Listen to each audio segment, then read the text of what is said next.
Hello everyone, this is the RHB, I'm back, and this time I'm going to rank a different series instead of the Final Fantasy games. I'm going to rank the Mega Man series. I'm going to sport my Blue Bobber t-shirt, therefore I'm only going to do the regular Mega Man series, the 1 through 10, not the X series. The X series was not nearly as good. It was too much for a traditional side-scrolling game, especially X7, which is that 3D crap. Number 10 on my list is Mega Man 8 for the PlayStation. It was not good. It didn't feel like a regular Mega Man game. It was very slow with the side scrolling. Uh, he sounded like a girl, and it just wasn't as good as the other ones. The getting on the ski thing, flying around, hanging around with, flying around on Rush with Otto and the Flip Top Eddie and Beat and all that kind of stuff. It just wasn't a good game. When I go through all of them around the same time of the year, I go through 1 through 10.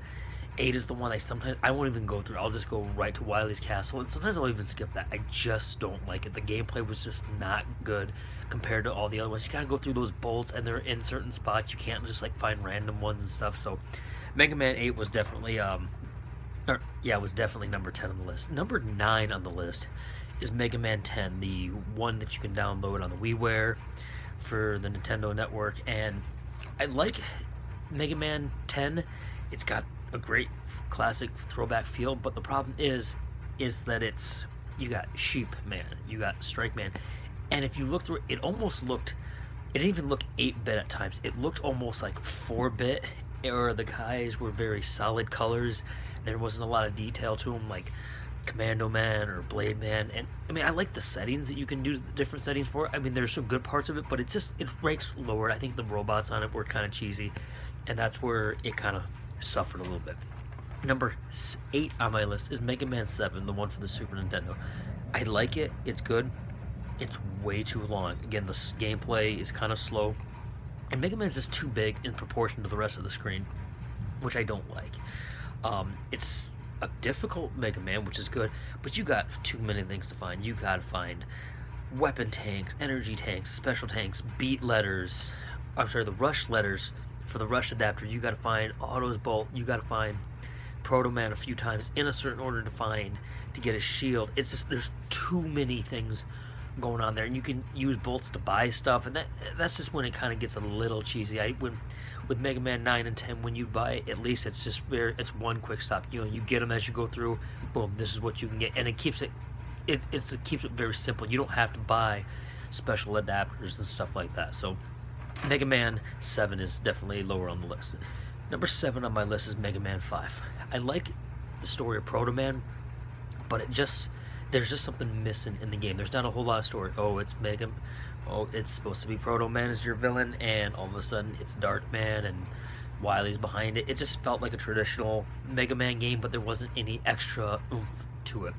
I like the bosses. It's good bosses. It just seems very repetitive, especially when you get to Proto Man's fortress and then you go to Wily's fortress. It just seems very, very repetitive. Beat was cool. You got to get the 8 letters to spell out and get the Beat weapon, but Beat should not have been the weapon you use for a final boss. I'm sorry, Beat is not a final boss weapon. So that's where it suffered a little bit.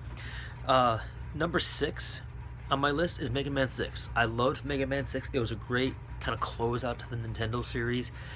It was cool that you could get the Rush adapter and the little that you could punch, and the Rush adapter that you could have for the jet, but you got to switch back and forth on those, and that eats up a lot of time. I've tried to speed rush through that game as quick as I can. I get about 48 minutes, and I know I probably spent about 9 minutes switching back and forth between those things. So that's what I don't like.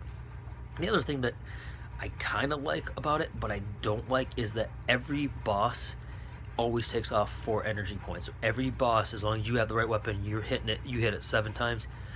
It's done. The Tomahawk is cool, but then you got a character like Plant Man, really, and the Centaur Flash. All you do is you hit a button, the screen flashes.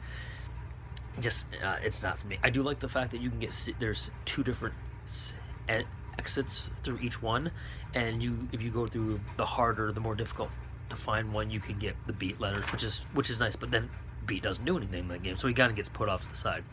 Now we're going into the top half of the list. Number 5 is Mega Man 9. In 2008, when I saw Mega Man 9 you could download on the Wii. I went out and I got anything I could. I got a wireless adapter, internet from my house. I would get anything I needed to. I know I was a little late to the party with wireless internet and stuff, but I wanted that game. I probably spent $30 worth of stuff just to buy that $10 game. I downloaded it, and I've gone through it about 25 times. I know if I go through it a few more times, I get the hardcore trophy for it. But Mega Man 9 did a great job of just putting a little bit of different twist in the story. Oh, Wily, it's not really Wily, like he's framing Dr. Light. And I like the robots. The fact that they started off with a woman is just different, and that's what that Mega Man series needed. I like the classic 8-bit looking games. I hope they do one or two more and kind of just bring the series to a close, because you can't just keep doing it, because then it just, with no end in sight, you're going to lose your fan base. I just make Mega Man 11, make Mega Man 12, so this is the end of the Wily series, and go off from there. So Mega Man 9 definitely goes there. It had enough little different things in it. When you're in with Jewel Man, you kind of go back and forth with the little pendulums. Little things like that made it cool. So Mega Man 9 is in the top 5 for sure. Number 4 on my list is the original Mega Man 1. It's a great game. It's very, very slow, and some of the levels and parts of it are very, very, very long.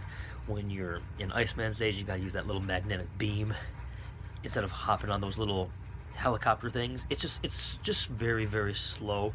While it's good, it's also pretty difficult. And if you have a version that has the pause trick, where you hit pause and it just keeps, oop, I hit the guy, I pause it with a electronic beam, oop, hit it, you just hit that a few times, you kill things about 2 or 3 shots. The pause trick is active in the Legacy Collection for the PlayStation 4.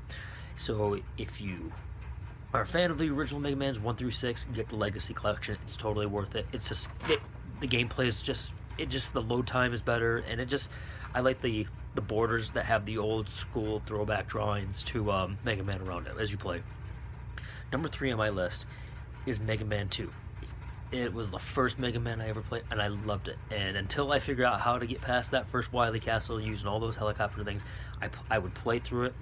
Boom, I'm done. And what's nice about number 2 is you can start with like 2 or 3 different bosses, and you can go from there. You can start with Flashman. You can start with Heatman if you're really good at figuring out the pattern of those blocks. You can start with Metal Man, and then you go from Metal Man to Flashman, or Metal Man to Woodman, or Metal Man to Bubble Man. So there's different patterns to it. There's different ways to go through the robot bosses in that one. And Mega Man 2 is just a fun, classic, nostalgic game from when I was a kid, in the late 80s. So Mega Man 2 is awesome.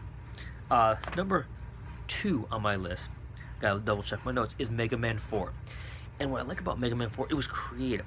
It seemed a little bit different. You have Toadman, you have Bright Man, and every weapon, every boss their weapons seemed to be a little bit more special. The Pharaoh shot you could charge up, which was cool. You could charge your regular Buster shot.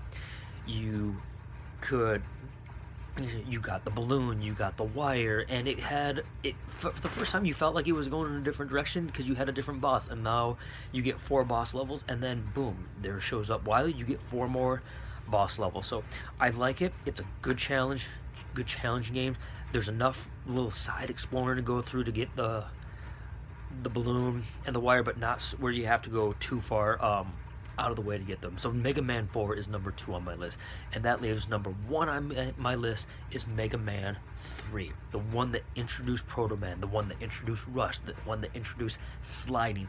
Mega Man 3 is a great game because after you go through the 8 bosses, which is pretty cool because there's a first set where you go Top Man, Shadow Man, Spark Man, Magnet Man, Hard Man, and then the hard weapon destroys Top Man, and then it's Needle Man goes to Snake Man goes to Gemini Man, and Gemini Man goes to Needle. So it's kind of like you have 2 different sets of orders for it, and Shadow Man is a weapon that kind of crosses over between both. Mega Man 3 was great because after you beat the eight robot bosses, then you get the 4 extra levels that have 2 bosses from Mega Man 2 in each one, which is a cool throwback.